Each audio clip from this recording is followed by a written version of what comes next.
Legacy Precious Metals is the company that I trust to give you good and patient counsel for investing in your retirement. The Biden administration has caused a financial crisis, and they have no clue how to fix it. Oil prices have skyrocketed, and when oil prices go up, not only do your expenses go up, but the cost of transportation and shipping spikes, leading the prices of goods to rise. And we are already seeing record inflation. That's the last thing that we need. Our economy is in trouble, and you need to take steps to protect yourself. If all your money is tied up in stocks, bonds, and traditional markets, you may be vulnerable. So gold is one of the very best ways to protect your retirement. No matter what happens, you own your own gold. It's real, it's physical, and it's always been valuable since the dawn of time. Call Legacy Precious Metals today at 866-528-1903 or visit them online at legacypminvestments.com. That's legacypminvestments.com, where you can download the free investor's guide. You can also go to my Facebook page, Jenna Ellis. I am a public figure on Facebook, and I just posted yesterday a really great interview with the president of Legacy Precious Metals, who is discussing why you need to start your retirement account even if you're in your 20s or 30s. There is always a great time to protect your retirement and invest, just like you want to protect your health over the long term. So go to Legacy Precious Metals at legacypminvestments.com or call 866-528-1903. Experts have been warning that a food shortage could be coming even in the United States. They've been telling us this for months. John Boyd Jr., a fourth-generation farmer, told Fox News that, quote, "We're going to see empty food shelves in the coming months. And this is why survival food is more important than ever." He's right. You need to create your stockpile of the best-selling 4Patriots survival food kits. This is not ordinary food. We're talking good for 25 years super survival food. This is hand-packed right in a family-owned facility here in the USA. The kits are compact, they're sturdy, they're water-resistant, and stack easily. But most importantly, they are survival food, and this is necessary as we have no idea what the next coming years may bring. So right now, you can go to 4patriots.com, that's the number 4patriots.com, and use code Jenna to get 10% off your very first purchase. Included in this 3-month survival kit, you will get the year-long guarantee plus free shipping on orders over $97. They're called 4Patriots because a portion of every sale is donated to charities who support our veterans and their families. Just go to 4patriots.com, that's the number 4patriots.com, use promo code Jenna to get 10% off. That's 4patriots.com, promo code Jenna. Start building your stockpile today. As a constitutional law attorney, former senior legal advisor, and personal counsel to President Donald J. Trump, Jenna Ellis believes in the rule of law and the importance of integrity in our elections. And she's ready to tackle the big cultural and legal issues facing America. This is the Jenna Ellis Show. Here is your host, Jenna Ellis.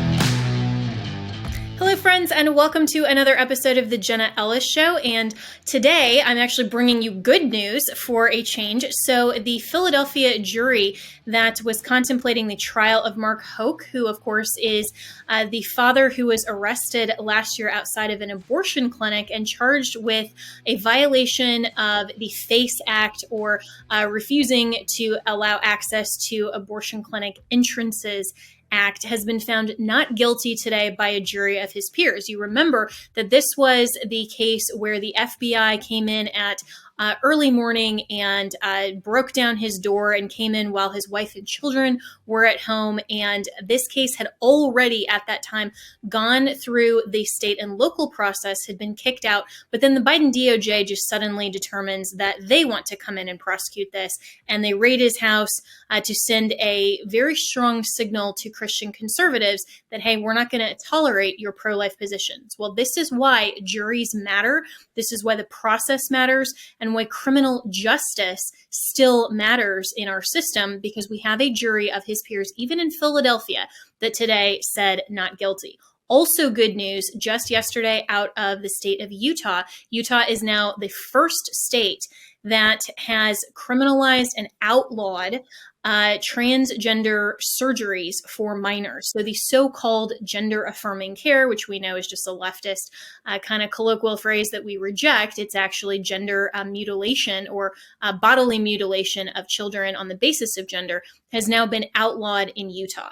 So my good friend Owen Strachan, who of course is one of our favorites here and an author himself and just all around really great and solid Christian, is here to discuss this question. Owen, in the middle of all of this tragedy that we have seen with the leftist agenda and the USA Today saying, oh, this is against the LGBTQ agenda and this is gender affirming care, are we finally starting to see, in the midst of all the wokeness, that there is a resurgence maybe of a little bit of sanity? Yeah, Jenna, it looks like we are, and that's encouraging. The finding that you just mentioned, the verdict that you just mentioned, encourages me to hear.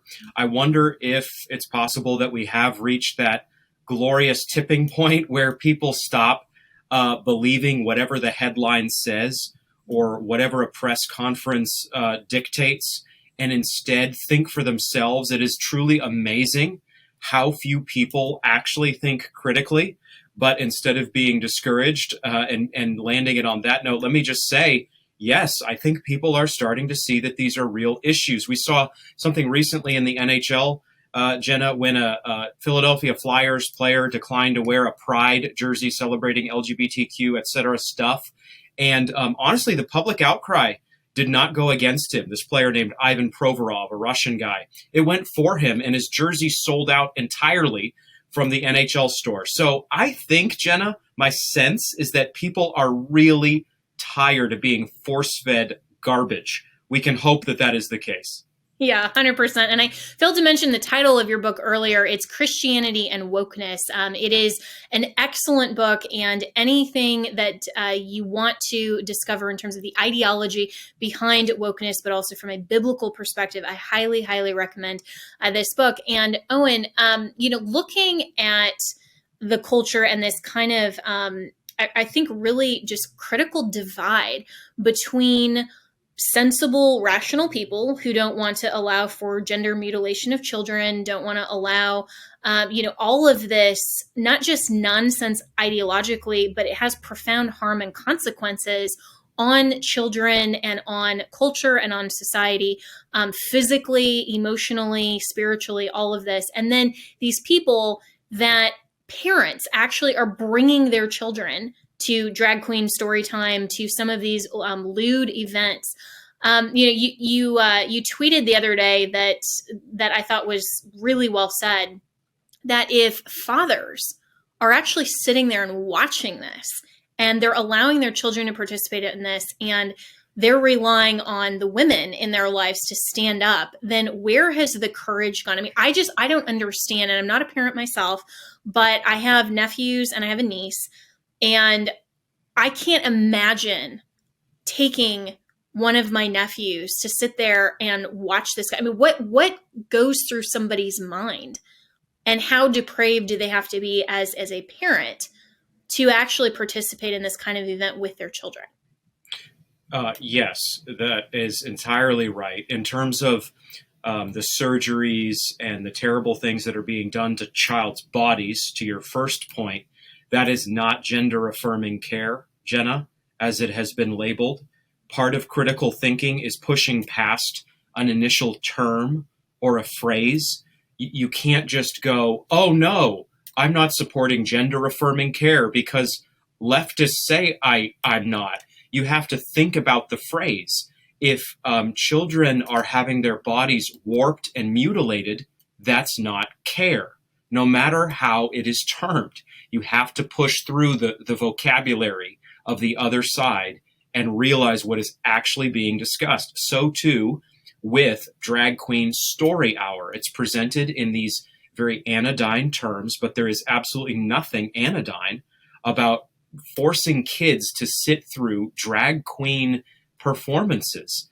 Drag queen performances are an absolute inversion of God's design of biblical manhood and womanhood. It is sick and twisted for a man to dress like a woman especially in a kind of exaggerated and buffoonish way. And we need to be very clear about this. But yes, in the new gender neutral order today, Jenna, in the new paganism in which we find ourselves, in Columbia, Missouri, of all places, in the heartland, for example, recently, a whole slew of normal Americans were made to sit through this latest drag queen performance. And as I watched that video and then offered that tweet that you cited, you don't see anybody standing up. You don't see anybody protesting. There's all sorts of normal men and women sitting there in the audience. Some of them may be on that side, maybe on the side of actually cheering that. But honestly, Jenna, not everybody is. But the problem is that nobody's speaking up. We've lost fatherhood. I don't just mean having sons or having daughters. I mean being a man in public. We're so thankful for courageous women like yourself. I am as a Christian man in the public square. There's no problem with that. But at base, men have to stand up and say, enough is enough. This is terrible. We're not standing for this, but few are. Yeah, so well said. And, talking about hijacking and manipulation of terms, that's exactly what the left is doing with abortion as well, when they term that healthcare, when it's an intentional medical intervention designed specifically to cause the death of a child. That's never healthcare. That is bringing about the instrument of death. And so why is it, do you think, from a cultural perspective, and of course, Andrew Breitbart is very famous for saying that politics are downstream from culture, but where are we as a culture if we have kind of lost this view that men should be men and that they should stand up and protect their families? I mean, you would not see men even 20 years ago, even 10 years ago, maybe allowing their children widely, openly, and posting on TikTok videos this kind of open, lewd sexual act from other men. Yeah, well, I've got a book on this, so I've got a few thoughts on it. It's called The War on Men. It's coming out this fall. And Jenna, suffice it to say, I'm trying to tackle this massive problem head on. In fact, I think outside of spiritual realities, this is the biggest problem in our society: fatherlessness. Typically, when we talk about fatherlessness, we mean men leaving the home, not being present in their children's lives. And that's a huge problem. I mean something broader.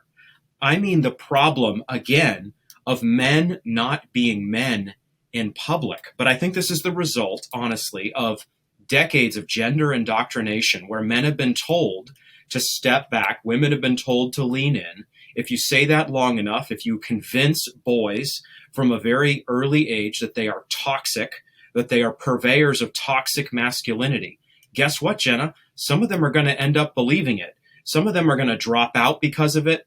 Some of them are going to tune out. Some of them are going to get angry. And some of them are just going to sit there like soft little men as they are. And this is very tragic. I have a real issue with men who don't step up, but we have to be honest too and recognize that men have been targeted and told to step back. And so I'm not the guy out here who's just bringing a flamethrower to the manhood conversation. I pray we would actually embolden and strengthen and ennoble men by the Christian worldview, by the gospel of grace, ultimately, and see them rise once more so that when a drag queen is paraded before them, they don't attack that person, they don't hate that person, but they do stand up and they say, no more, no further, stop this show. This is being done in front of children. They're self-controlled and they're righteous. And we so rarely see that. But I guess that creates a real market of opportunity for us men. Yeah, it really does, because men, as you said, have been the target by so many different forces, from the leftist progressives, from effeminizing men to the whole LGBTQ agenda, to the rise of feminism and women saying we don't need men and in fact hating men, and then men even thinking that now they want to become women, and that whole just entire problem. And so as a culture, we've seen, not only through the entertainment industry, through even medical and pharmaceutical things. I was reading an article yesterday that apparently the average testosterone level of a 22-year-old male in today's society is what 20 years ago or even further ago, was the average testosterone level of a 67-year-old man. That tells us something about what the pharmaceutical industry and the overall so-called health industry is doing to men by saying we need to decrease testosterone levels and all of these hormone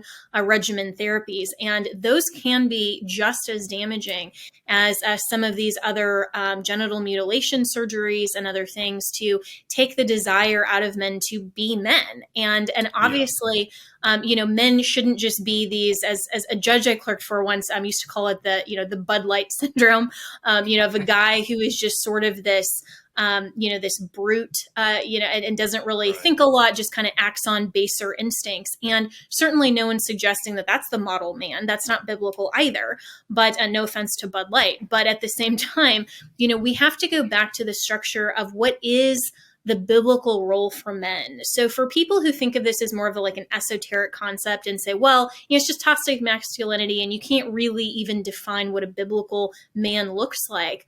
Well, what say you? Biblical manhood is strength for others. That's what it is in 3 words. It's God-given strength for others, to introduce 2 extra words. So you don't want to damp masculine strength down, as our culture does. Our culture is heavily medicating boys. Some boys, a handful of boys out there, need medication. But in general, when boys show innate aggression and assertiveness and risk-taking capabilities, in a lot of instances, there's not a dad in the home, and the mom freaks out, and she's got a lot to handle. And so what ends up happening is a boy ends up medicated.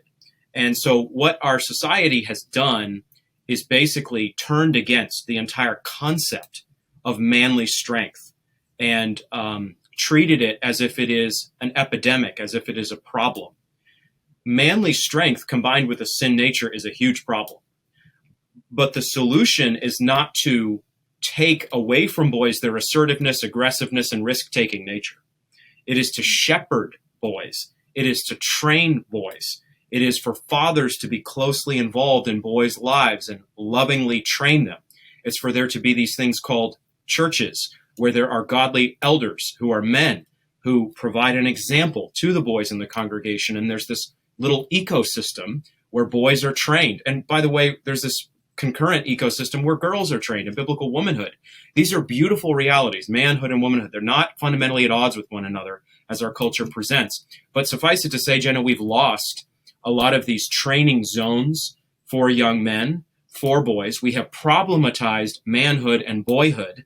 And so boys have no real space in which to be boys anymore. When you have boys in that kind of environment, at least a portion of them are going to get very disillusioned and very discouraged, a large portion. Many of them are going to tune out and become what I call lost men in my book.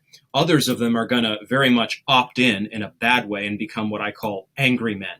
And those are your school shooters, your public shooters. So we've got a huge manhood crisis today, and we have the wrong diagnosis that men are strong. You have to channel strength, but nobody wants to say that, really. I'm glad that you're saying that. And that was an excellent definition. And, I'm reminded that with those type of zones that you describe, if we leave the training of young boys solely up to women, as much as you want to say, you're a hardcore feminist, if you are, I'm certainly not. And I'm very grateful for that. I value my femininity as a woman. I can be strong as a woman, but I'm still a woman. And women are by nature softer than men. That's just how we were designed.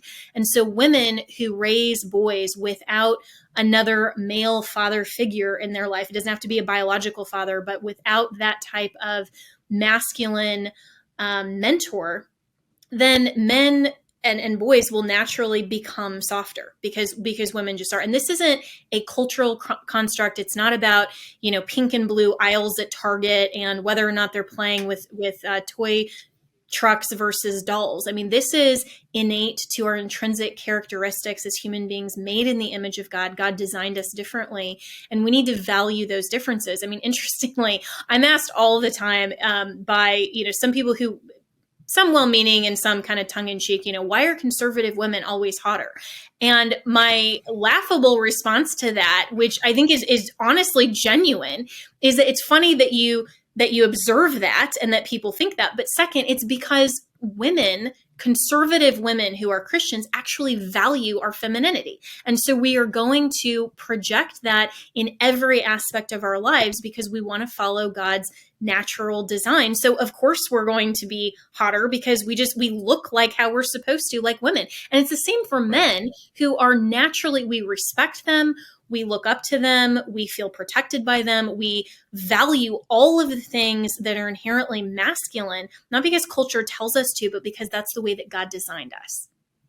That's exactly right. There's something so right and fitting and just innately good when you see a woman being a woman. The Bible says there's a glory in a woman being a woman. And when you see a man being a man, and yes, we're in an androgynous culture, a gender-neutral culture, a non-binary culture. Choose your weird and really strange term today. But basically, all these realities get at the idea that even before you get to transgender or gender mutilation surgeries or something like this, we're all being urged today to play down our womanhood if we're a woman or our manhood if we're a man. Nobody is calling for some ridiculous display of either in public.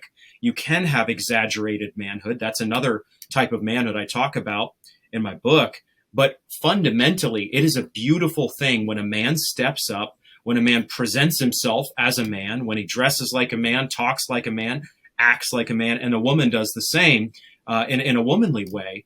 That is really the first line of battle. And Jenna, even among a lot of conservative Christians, and even among political conservatives, kind of the two worlds that you speak to and I do to some degree, you can still get laughed at if you say the word manly, if you say men should be manly or women should be feminine. You can still get some pretty snarky responses. But here's the deal. If you give up that first line, don't expect to see manly men come and save you in a moment of crisis. And don't expect to see womanly women step up and want to marry your sons in life. It's just not going to happen. You're going to end up with exactly what our culture is trying to produce, a gender-neutral, androgynous, non-binary space that serves no one. Yeah, and the tragedy, Owen, is that we are a culture now that is so gender queer and androgynous and non-binary and all of those things that if and when we actually pull out of that and we have an equilibrium back to a distinction genuinely of the two genders as God intended, then we're going to be left with a lot of broken people in the wake of the cultural harm that's being perpetuated. How does the church respond to that when you have people who are so broken and their bodies are possibly, altered permanently and forever? We know that the grace of God and the forgiveness of sin covers everything, but how does the church prepare itself to be equipped to deal with the challenge that's coming? I don't think the church is really grappling with this in a major way. So just to have the conversation is really healthy. To have a question like you just asked is really good. We've got to go back to the core. Our peers and younger, when they are conservative, talk about being based. And what they really mean is unapologetic conservatism, fearless embracing of reality. And that's what the church has to do. The church has to stop doing a lot of PR when it comes to manhood and womanhood, and stop trying not to be heard in the wrong way, and stop trying to be super winsome, by which we mean the world perceives us as winsome. And instead, not in anger, not in hatred, not in lack of self-control, but standing upon the word, speaking the truth in love. We have to define manhood and define womanhood. And then as we receive the refugees of the late stages of the sexual revolution, we've got to take men and women who have been broken by these late stages of the sexual revolution, and we've got to disciple them and shepherd them and train them into Christianity, but especially into biblical manhood and biblical womanhood. Of course, there's a lot of overlap between the sexes, in terms of trusting in Christ, his shed blood and his resurrection to overcome our sin. There's a ton of overlap, but there's also a lot of distinctiveness in terms of teaching men to be leaders, protectors, and providers, for example. And so we've got to be fearless about doing that. We've got to recognize we are not going to get any applause from the culture for these realities. So quit that project and instead do the work that flesh and blood on the ground men and women want, and train them in these realities and speak these truths fearlessly and especially joyfully. And if we would start doing that, I think we'd see a real harvest of good. Yeah, so well said. And, as you were saying, we need to not be worried so much about being winsome and having a PR campaign. I'm reminded of what my cousin and I were talking about during the whole COVID narrative around the vaccine initially, that, she works in a healthcare field. And she said, if this vaccine was really genuinely a solution and people knew it, you wouldn't need a PR campaign. And in the same exact way, truth, and especially the truth of the gospel of Christ, doesn't need a PR campaign. We don't need to make it more attractive or make it more presentable or anything else. The truth is self-evident, and it also speaks for itself because it's timeless. It never changes, and God himself is the person of truth. And so when you look at somebody like an Andy Stanley, for example, who is suggesting that men and women who are homosexual in his congregation actually have more faith than other heterosexual Christians, I'm just thinking, you have this totally backwards. And the church is losing its saltiness, it's losing its effectiveness if we redefine what it means to have faith, just like we were talking about earlier, the terms that you have to keep the truth about them. And so what is your message then to pastors and to men in your book that is ultimately like where they can go from here and kind of figure our way out of this insane non-reality? Yeah, it's kind of like when you're ambushed and you lose your position on the front lines of the battle, which is what has happened to the church and what has happened to men. What you have to do is you have to regroup, and you have to go all the way back behind the lines to your base. So it is literally a time to go back to base. And everyone who ends up there, you've got to regroup with. And you have to, for lack of a better term, be based. And you have to say, all right, guys, we're not going to get any cool points. We're not going to get any winsomeness points for standing for biblical manhood, for standing for, the sexes in general, for standing for the gospel. So what we're not doing here is trying to become popular or cool or beloved or anything like that, like Andy Stanley is desperate to be. What we're going to do instead is we're going to be as biblical and faithful as we can be. We're not perfect. We're going to sin. We're going to get this messed up. In fact, a bunch of us coming in here to this base after we've been ambushed, we've got smoke on our clothes. We've got men here who have been addicted to pornography. We've got men who have blown up their families, who've blown up their marriages, who aren't connected to their kids. We've got single young men who are just languishing, who have no plan and no script, and et cetera, and so on. Mm-hmm. But here's the deal. You men who are here, you're not toxic. You are not without a future. You are not without hope. There's a gospel that will put you back together, that will save you eternally. And then we're going to teach you how to be a godly man, not because we hate you and not because we're trying to pump you up to beat Arnold Schwarzenegger in a bench press contest, but because we love you. And we know that if we can rebuild men, we've got the anthropological foundation of the home, of the church, and of society itself.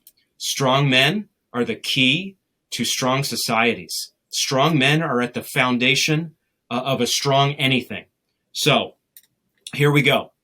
Set your watches. It's go time. That's what we've got to say. We need more pastors who give that kind of talk to men and help them understand that, yes, they may be jacked up coming in, but we have a gospel that is sufficient for this, and that's good news. Amen. Well, get based. That's a new connotation to that word, and I really appreciate all the work that you're doing with this for this issue, Owen. And so what is the title of your book and when is it released? The other book is Christianity and Wokeness, which I highly, highly recommend. But this one is coming out through Salem Publishers, and I'm very excited about it. Yeah, I'm thrilled to publish again with Salem, my second book. It's called The War on Men. I think the subtitle currently is Why Society Hates Them and Why We Need Them. And so, listen, Jenna, it's going to be a barn burner. It's not a glancing little book. It's right into the teeth. Yeah, it's right into the teeth of all of this madness, but not in hatred, not in anger. I pray it speaks the truth in love.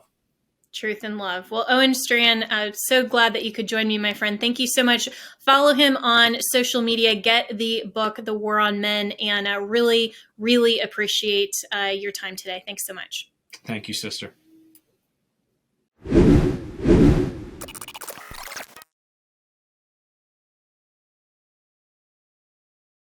Legacy Precious Metals is the company that I trust to give you good and patient counsel for investing in your retirement. The Biden administration has caused a financial crisis and they have no clue how to fix it. Oil prices have skyrocketed, and when oil prices go up, not only do your expenses go up, but the cost of transportation and shipping spikes, leading the prices of goods to rise. And we are already seeing record inflation. That's the last thing that we need. Our economy is in trouble and you need to take steps to protect yourself. If all your money is tied up in stocks, bonds, and traditional markets, you may be vulnerable. So gold is one of the very best ways to protect your retirement. No matter what happens, you own your own gold. It's real, it's physical, and it's always been valuable since the dawn of time. Call Legacy Precious Metals today at 866-528-1903 or visit them online at legacypminvestments.com. That's legacypminvestments.com, where you can download the free investor's guide. You can also go to my Facebook page, Jenna Ellis. I am a public figure on Facebook. You need to start your retirement account even if you're in your 20s or 30s. There is always a great time to protect your retirement and invest, just like you want to protect your health over the long term. So go to Legacy Precious Metals at legacypminvestments.com or call 866-528-1903. Have you ever picked up a towel set because it felt so soft in the store, but then when you leave and you go to use it, it's not really that absorbent? It's basically a towel that is leaving you out to dry. That's why MyPillow has developed the MyPillow towels that actually work. I know, it's totally mind-blowing. Towels that actually dry you. Their 6-piece towel set includes 2 bath towels, 2 hand towels, and 2 washcloths. They come in a variety of colors. I have the sage green and the white. I love them. And right now you can receive a 6-piece set for only $39.98 with promo code Jenna. That's JENNA. So go to mypillow.com right now and click on the radio listeners special. MyPillow products come with a 10-year warranty and have a 60-day money-back guarantee. So to receive this amazing offer on the 6-piece towel set of MyPillow towels, just go to mypillow.com, click on the radio listener special, and enter promo code Jenna, that's JENNA, or call 1-800-564-8475. That's mypillow.com, promo code Jenna.